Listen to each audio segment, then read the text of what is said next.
everybody, and welcome to this edition of the Wrap-Up. Dan, it's a little different edition than normal. We are celebrating the 100th edition of the Wrap-Up today. Dan, as always, great to be here with you. Dan Myers, Nick Buckler.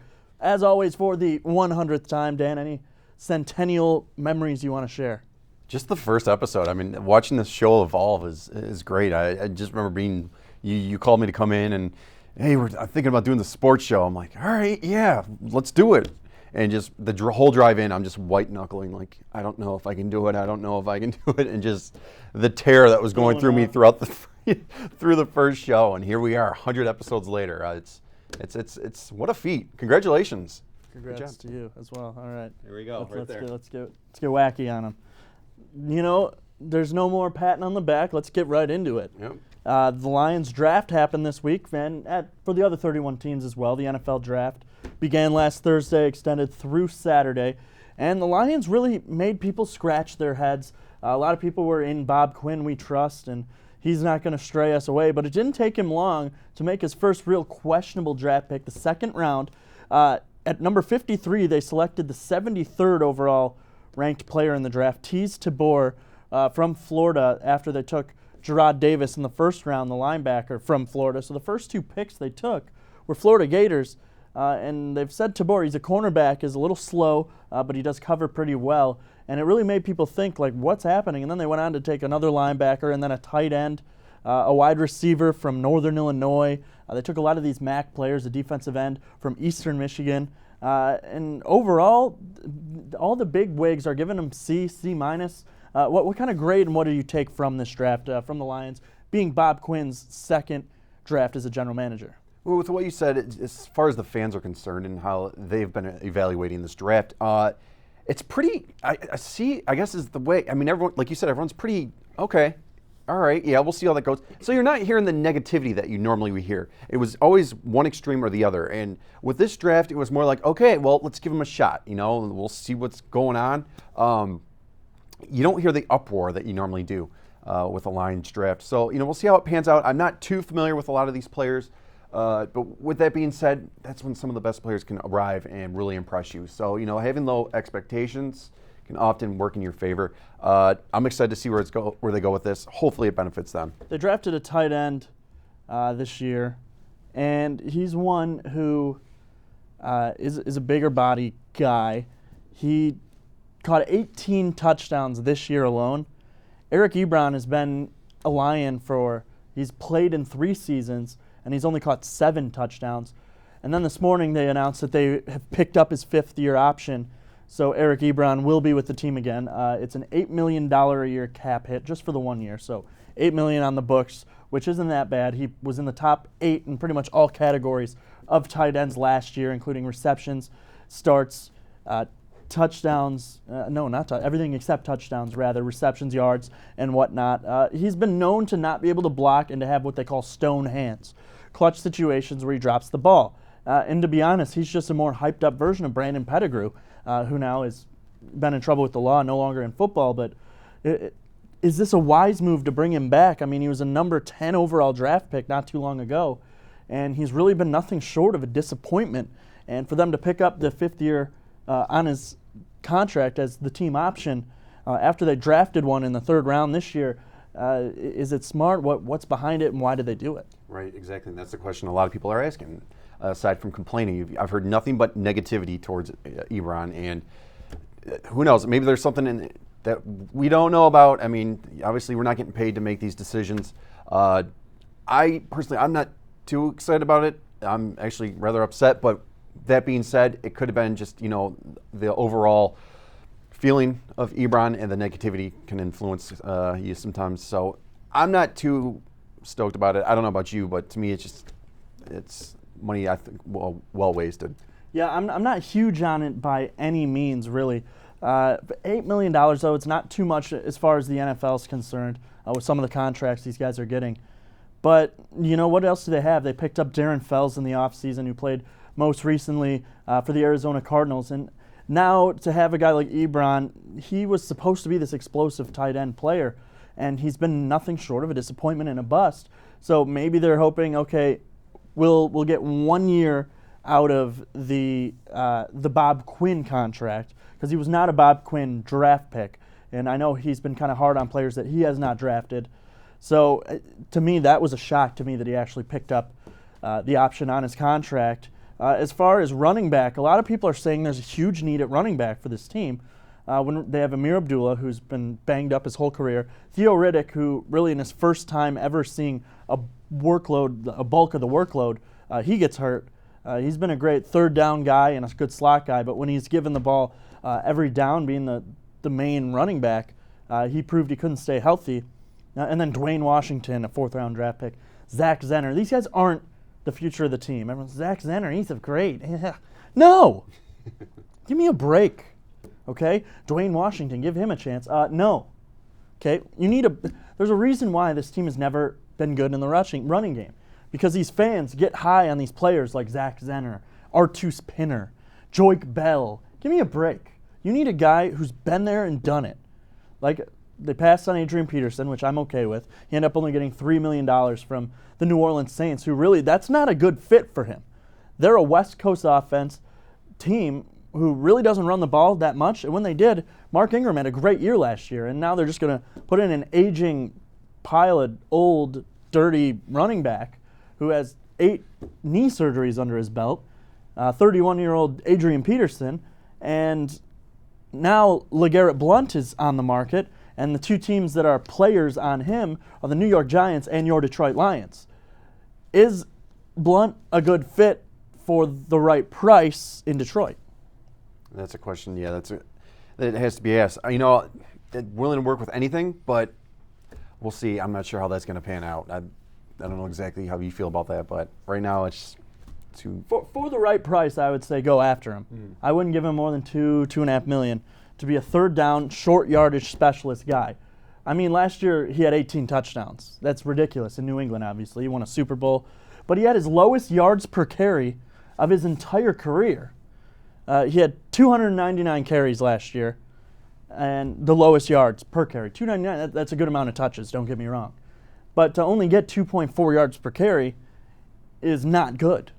So, I mean, for the right price, I'm not going to say he's going to be your exclusive primary running back, but you need to mix him in on third downs and goal line situations because he can fight and get those tough yardage downs when a guy like Theo Riddick might not be able to power through or Amir Abdullah blows out his hamstring again. So you need a guy who's been there, he's got the experience, he's won Super Bowls, and he can get those tough yardage. I say for the right price, by all means, go after him, but I don't think running back is a huge need for this team. Yeah, if he's going to really excel at that, then yes, absolutely pick him up. There's been so many times we just, 4 and out that we'd see, especially early on in the season when you lose those games that, especially down the line in the season when it counted, when you're on that playoff brink.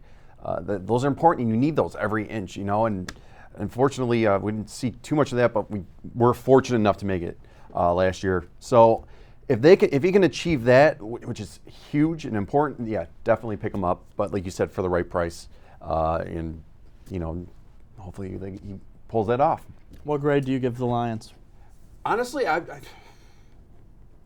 lack of anger that I'm hearing and the lack of I feel like everyone's just content with it. So I want to give him a B minus at that, just for the fact that you didn't rock the boat too much, and that's huge. Rock the boat, baby. There we go. I'm right there with you. I give him a C+ for the draft. Obviously, you don't know what's going to happen. These players haven't been in the NFL. You don't know how they're going to turn out or which guy's going to get rattled by injuries and who's not. I mean, if you look back, seeing some guys that certain teams passed on in years past, like Le'Veon Bell was a 6th-round pick. Tom Brady was a 6th-round pick. You don't know how guys are going to pan out. Antonio Brown, of Central Michigan, was a 5th-round pick. And look at now, they're some of the best players in the whole NFL. So really, everyone wants to give this, we know how these players are going to turn out.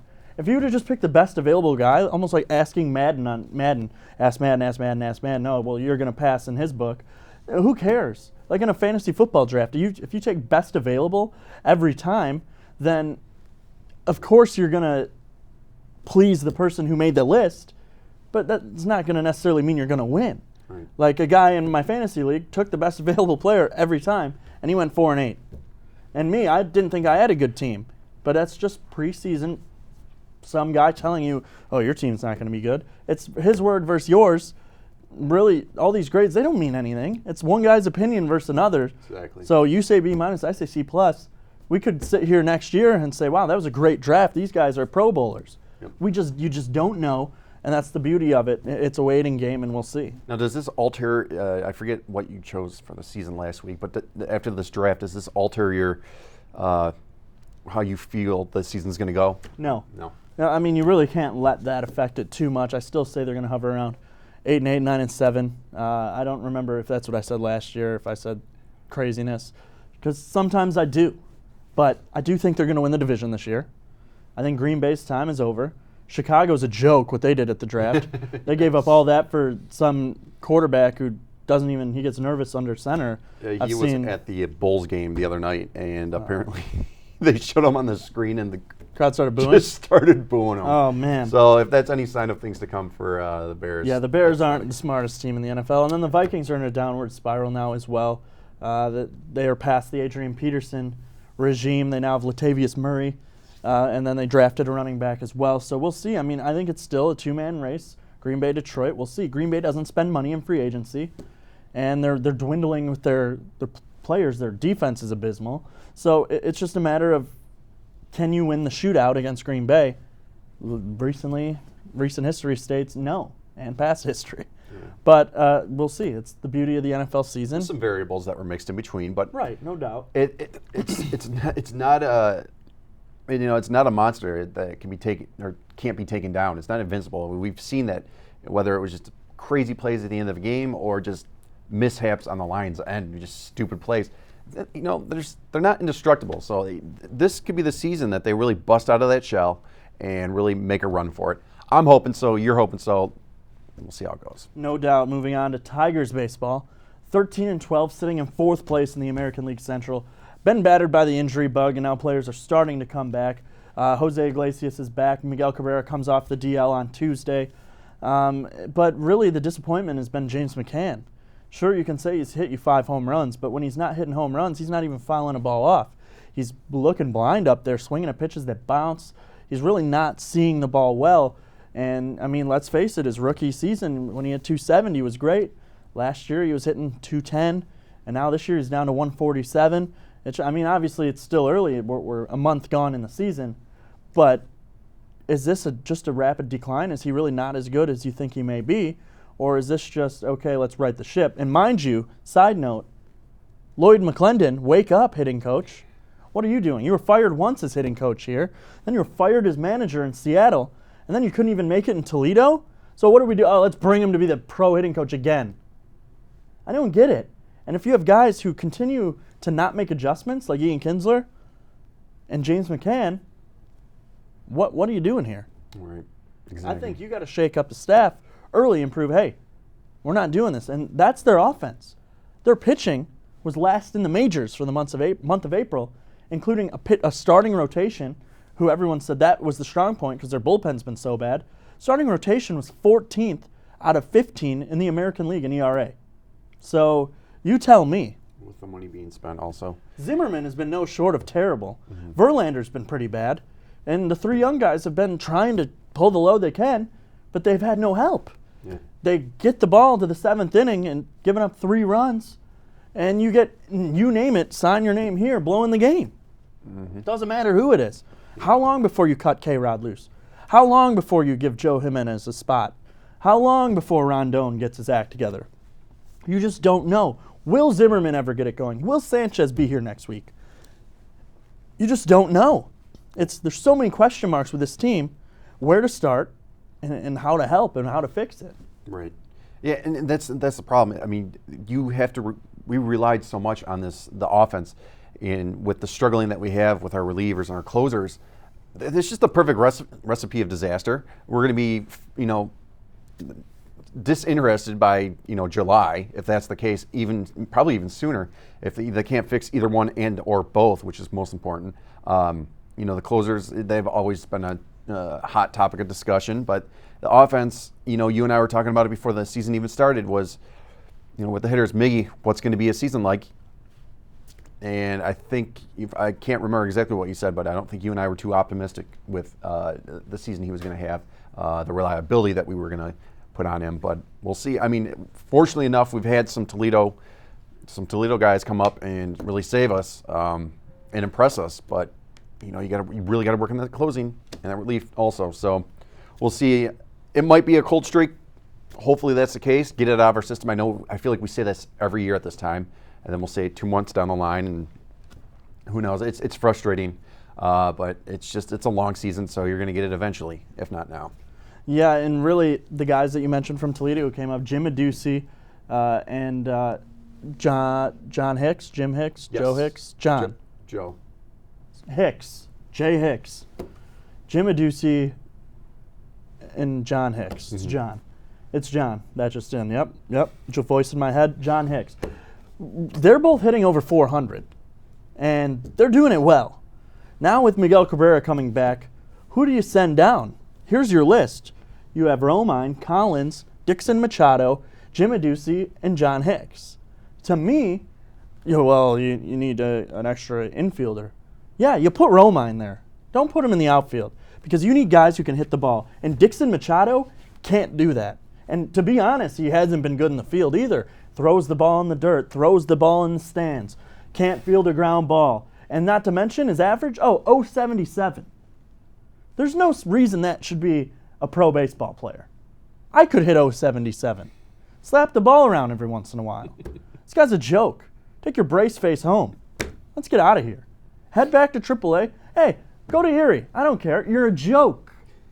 And if they keep him over a guy like John Hicks, who's hitting 400 with power, I will lose all credit. This team will lose all credibility, and I'm done.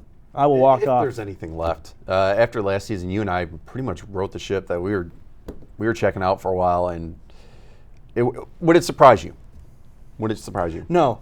No, they send Hicks down, no doubt in my mind. Right. They probably put him on waivers. And Someone picks him up. Have they It taken makes the no sense. proper Really, steps no to sense. dig themselves out of a hole? No. They can't. This team, it's the same old Tigers. SOT. S-O-T. Sound on tape. Yep. Can't do it. You know what?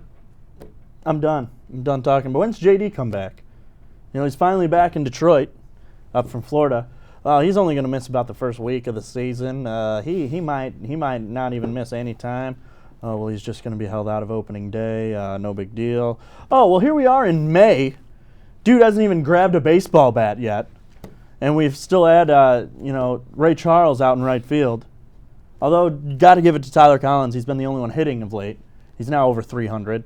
But I still don't like him. When he went bird watching last year in the outfield, tossing the bird to the fans, lost all credibility. I don't like him. Clutch situations, he's a guaranteed strikeout. I can't stand him.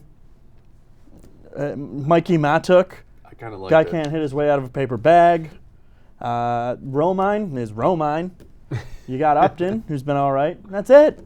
Should have never got rid of Maben for some garbage Double-A prospect who I don't even know if he's in the organization. It's just, and Jacoby Jones gets struck in the face by a pitch. He's been out. Put a Band-Aid on, bro. How does that affect you? No, I can't breathe. Who cares? Plug into your breathing treatment and get out there. Yep. That's extreme. But You tell we're hockey fans. yeah, guys play whole series. Like, look at Joe Thornton. Yeah. He played the whole season, the whole playoffs, with a torn ACL and MCL. Imagine a basketball player with a hangnail. He's out a month, year. LeBron gets carried off because he's tired, Yep. dehydrated.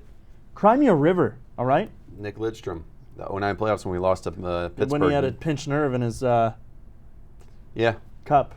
Yep. I mean, come on. A pinched nerve and a dislocation, Yeah. actually. So let me tell you something there. If that's not tough, let's move on to the NHL, All right, shall yeah, we? look, there you go. Sidney Crosby is a player who is now out indefinitely with a concussion after being cross-checked in the head by Matt Niskanen of the Washington Capitals in Game 3. Capitals went on to win that game, and hopefully they can take a stranglehold on this series, in which the road team has won every game. Pittsburgh leads 2-1. Let's draw you a scenario. Pittsburgh is the defending Stanley Cup champion. The last team to repeat as Stanley Cup champions are the 1997-98 Detroit Red Wings. So I don't want that Any team to but be Pittsburgh over. or Chicago. I don't want any team to do it, but if it's the Pittsburgh Penguins that do it, that's just going to be pouring some sodium chloride right in the You open said it wound. right there, doo-doo. Right there. Salt in the wound. Or do they beat the Washington Capitals? No, I don't. Caps come back? The Caps can make a series out of it. We might see 7 games if we're lucky. With that, should that happen, that's good for whoever Pittsburgh's got to play. Exhaust them as much as you can. Hopefully, and this is horrible to say this, but I really don't regret saying this about Sidney Crosby. Hopefully, he's hurt for this season. But the big question is, should the Caps beat the Pens with absent Sidney Crosby? Does Ovechkin get the accolades that he does, that he'll get for beating Pittsburgh? We'll see. Honestly, right now it looks like Ovi's going to be the next Eric Lindros. He's always made it. He's got it to the last level, but never capitalized and won, the grail of hockey. We'll see. That's itching. That's killing him. He needs that cup to be part of the greats, and I think he knows it. We know it. But speaking one of future greats, you know it. Everyone knows it. Nice. From our leader, anyways. Someone who's just awed me, and a team that I've really grown to like, whether it's the fans or fans singing the national anthem after the PA went out. I'm not sure if you saw that. Yeah, The Edmonton Oilers. That was great. And Connor McDavid, I wouldn't Ryan mind Nugent seeing Hopkins. them. You know what? If it was them in Washington in the final, or there's 2 teams in each conference that I am pulling for right now. It's Edmonton and Nashville in the West, and then it's Ottawa and Washington in the East. Mm-hmm. And that Ottawa game on Sunday, when Jean-Gabriel Pageau scored 4 goals, including the overtime winner, to beat the New York Rangers in a great comeback, including tying the game up with 1 minute and 2 left in regulation. You can't write it better than that. And on Twitter, did you see what happened then? This lady tweeted her picture of her son, who before the game had his hat on in front, taking a picture before the game, and then after it was him without his hat, and it said, my son tossed his favorite hat onto the ice to celebrate your goal. Thank you for a great night with me and my son. Go Sens, go. And he said, let's fix that. DM me. He's going to get him a hat, and who knows what else. Jean-Gabriel Pageau, that is. So that's just right there. Hockey players going above and beyond, being these great guys on and off the ice. When you think of a guy who's just pounding a guy's head in, and then he's so great to the community. And then you look at basketball, and it's a guy who misses a shot, and he shuns the whole city because they boo him because he misses a free throw. And then he's got a hangnail, and he's dehydrated, so he's going to miss a month of play. I mean, it's prima donna versus 1980s Playboy cover Madonna. It's what do you want? It's tomato. Incorrect. You got that 80s is a little bit better than that pre. You know what I'm saying? Does that make any sense? It's in it. I don't. Nick and I, being avid hockey fans, if you're just a casual hockey viewer, you're not really too committed to any teams. Next time you see a fight, maybe not so much now in the playoffs, but the amount of class that these players have is incredible. Next time you see a fight, most likely during the regular season, watch them tap each other on the back after. Sometimes you can go online. Good job, buddy. Boom, done. Yeah, nice fight, guy.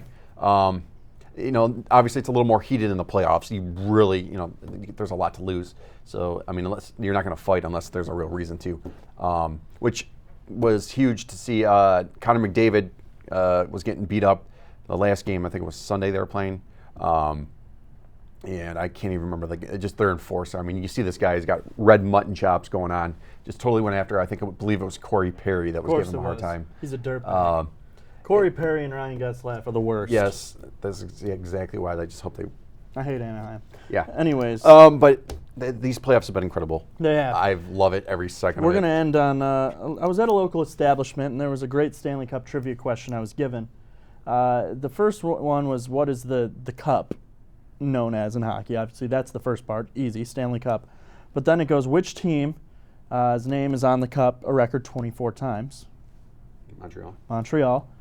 Which player has his name on it a record 11 times, and which coach a record 9 times? Let's see if you can get this. Well, I got to go with Bowman. Bowman is the coach, correct. I got that. Right, this one, I got the player. And it was between him and another player. And I was shocked that I actually did get it right. but 11 times on the Cup. 11 times. So he probably worked on a staff also, I'm not sure. coaching staff. Do you have a famous brother? I don't know, but I do think that you would get this. See if our... I would guess Henry Richard. Okay. Yes. Really? Because I guessed Rocket Richard, and I thought I was right, but I think didn't think it was Maurice. Okay. Wow. Right? Is Maurice the Rocket, correct? Yes. Correct. Yeah, it was. Okay. I Wow. know I've found out I was wrong. I'm like, yeah, they said some weird name, but it was Richard, so I think I was right. No, I was wrong. Wow. And you learn something new every day here on the centennial edition of the Wrap-Up. It was Richard. My second guess, though, was Jean Beliveau, also of Montreal. I just figured he played a long time, You wouldn't and have I didn't cups with know the exact tenure of when Montreal was so good. It turned out it was actually always.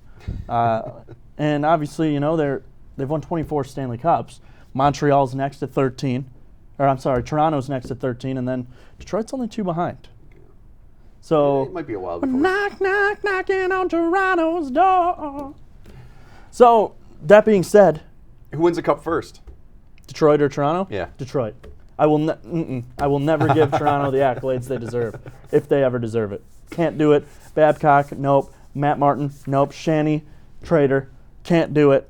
Nope. Detroit does it first. Do you agree? Yeah. Yeah, buddy. You have to. What else was I going to say? No. Come on. For the 100th time, Dan. This has been Dan Myers and Nick Buckler. You've watched the 100th edition of the Wrap-Up. If you've watched this 100 times, what are you doing with your life? Just kidding. You're spending it greatly Yeah, with we'll bring you us. on the show. Let us know. Let us know. Give us a holla. See ya. All right. I don't even think your paper ball was ever in the shot. Nope.